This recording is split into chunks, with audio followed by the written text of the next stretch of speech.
ඕනෑම පුරවැසියෙක් නීතියට බිය වෙන්න ඕන, නීතියට යටත් වෙන්න ඕන.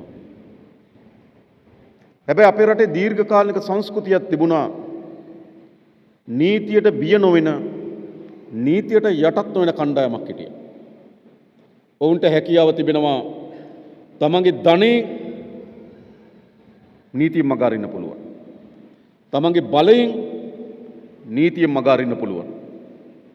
රටක් කොහොමද ඒ රට ජාත්‍යන්තර වශයෙන් කීර්තියට, අභිමානයට, ගෞරවයට පාත්‍ර වෙන්නේ කොහොමද? ධනය, බලය තියන අයට එක නීතියක්, දුප්පත් දුබල අයට තව නීතියක්. එහෙම රටක් ඉස්සරහට යන්න බෑ.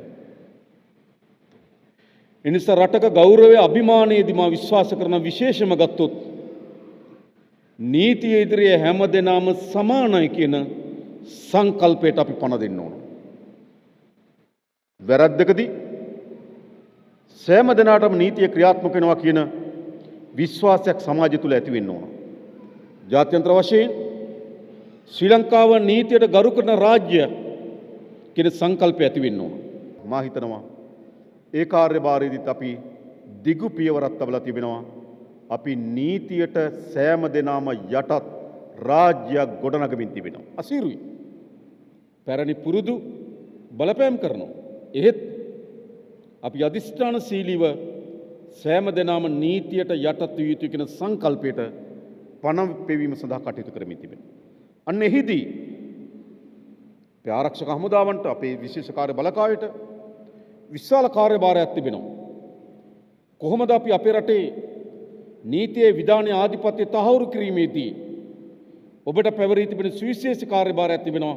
ඒ කාර්යභාරය ඔබ ඉටු කරાવી පනපෝවාවි කියන බලාපොරොත්තුවක් අපි තුල තිබෙනවා. අනෙක් පසෙන් ගත්තොත් පුරවැසියන්ගේ නිදහස අපි තහවුරු කළ යුතුයි.